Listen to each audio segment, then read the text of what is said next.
Right now, somewhere, two people are falling in love. Their hands get clumsy. Their chests go tight. Their brains are flooding with chemicals they never chose. And if it's ever happened to you, you know the feeling. Here's the strange part. A human standing by a fire 12,000 years ago felt the exact same thing. Older than farming, older than writing, older than the word love. But the wedding? The wedding is brand new. So picture it. You're alive 12,000 years ago, at the tail end of the Ice Age. No cities, no money, no last names. The cartoon in your head says courtship was simple. A man, a club, a woman dragged by the hair to a cave. Let me stop you there. That image comes from an old novel and a handful of comic strips. There's not one shred of evidence for it. Real Stone Age courtship was the opposite of simple. These were modern human brains, the same model you're using right now, running the oldest, strangest program evolution ever wrote. And to understand it, you have to forget the cartoon. Here's the thing nobody tells you. Love isn't one feeling. Your brain runs it as three separate systems, and they don't always agree. There's lust, the sex drive. There's attraction, that obsessive focus on one specific person. And there's attachment, the calm, deep bond that holds two people together for years. Biological anthropologist Helen Fisher mapped all three. They run on different chemistry. You can feel one without the others. And every one of those systems is older than our species. We didn't invent love, we inherited it. The same wiring that bonds wolves and voles and birds. A human in the Ice Age didn't love less than you. They loved with the exact same machine.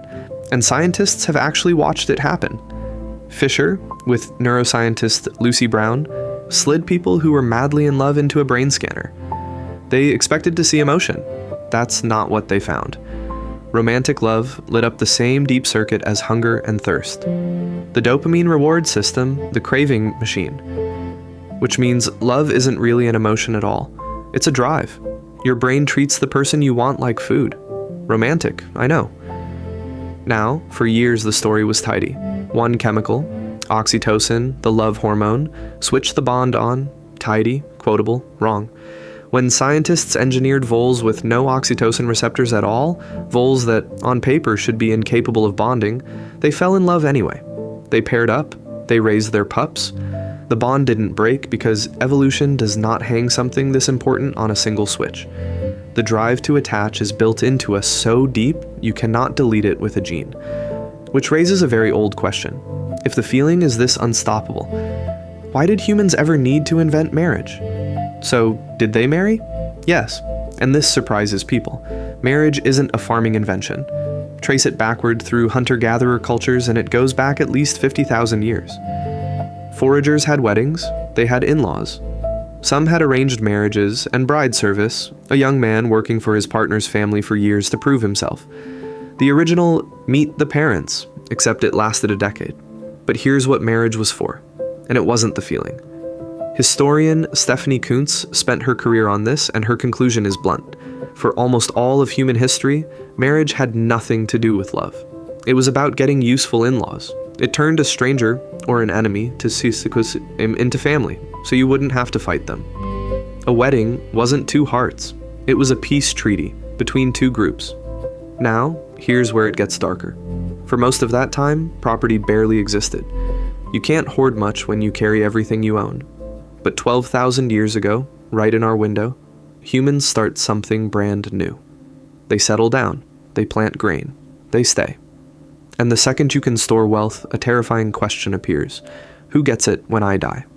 Suddenly it matters, desperately. Whose children are whose? Suddenly a man wants certainty, his heirs are his. And the institution that already existed gets handed a brutal new job, locking down who sleeps with whom, controlling women's choices to guarantee a bloodline. Farming didn't invent marriage. Farming weaponized it. And that's why marrying for love would have sounded insane to almost everyone who ever lived. Bet your property, your survival, your family's whole future on a feeling that brain scans say behaves like a 2 a.m. food craving. You might as well bet the farm on what you want from the fridge at midnight. Choosing your own spouse for love is a radically recent idea, barely 200 years old. For 12,000 years before that, love and marriage were two different things that occasionally, luckily, overlapped. Because love didn't just feel good, it built the entire world you live in. Primatologist Bernard Chappé argues that the moment our ancestors locked into stable pair bonds, something no other ape does, a child could finally know who its father was. And once you know your father, you know his brothers, his parents. A whole web of relatives, in-laws, grandparents, cousins snaps into existence. Chimpanzees can't have that. Pair bonding is what let humans recognize family beyond the mother, link groups together, and build the giant cooperative networks that became tribes and villages and nations. Every family reunion you've ever dreaded? A side effect of falling in love. So surely we can find it in the ground. And right in our window, 12,000 years ago, in the hills of the ancient Near East, lived the people who give us our best look, the Natufians. They did something revolutionary. They stopped wandering. They built the first stone houses. They buried their dead carefully in the same earth they lived on. And in one grave, an old woman was laid to rest with her hand resting gently on a puppy. 12,000 years ago, someone wanted to spend eternity touching an animal they loved. But here's the trap. We want these graves to hand us a love story. And the internet swears they do. There's a famous photo. Two skeletons, face to face, frozen like they died mid-kiss. The so-called lovers of a burned ancient city.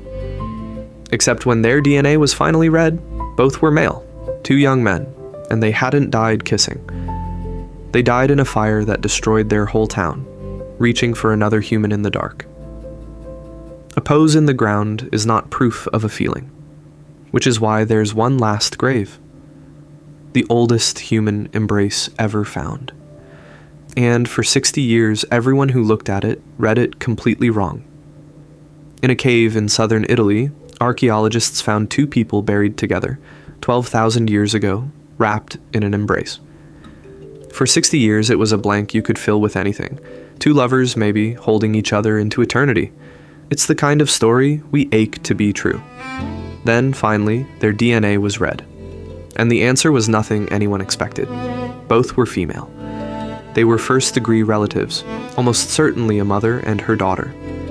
The daughter was still a teenager, and she'd been born with a rare disorder, written into a single gene, a severe form of dwarfism. Now think about what that means. 12,000 years ago. No medicine, no doctors, no safety net of any kind. A child was born who could not keep up, who could not run or forage or carry her own weight in a world that demanded all three to survive. And yet she lived. She reached her teens, and there is only one way that happens. For years, every single day, the people around her chose to feed her, carry her, and protect her. A girl who could give the group nothing back but herself. And when she finally died, someone laid her mother down beside her, arms still wrapped around her child. We spent this whole story asking whether ancient humans felt romance. We were looking for the wrong thing. The oldest embrace on Earth isn't two lovers. It's a mother who would not let go of a daughter the world could have left behind, and never did. That is not weakness. It is the oldest, strongest thing our species has ever done. That's you, the animal that holds on. So tonight, somewhere, two people will fall in love. Clumsy hands, tight chest, a brain drowning in chemicals it didn't choose. They'll think it's about them. It isn't. They're running a program 12,000 years old. Older than every wedding, every contract, every word for it. And somewhere else tonight, someone will sit beside a person who can give them nothing back. A sick parent, a failing child, and they'll stay. They won't know they're doing the oldest human thing there is. But now you do. We've talked about how ancient humans loved, but there's a stranger question waiting. What did they do when love ended? When someone they held like that died?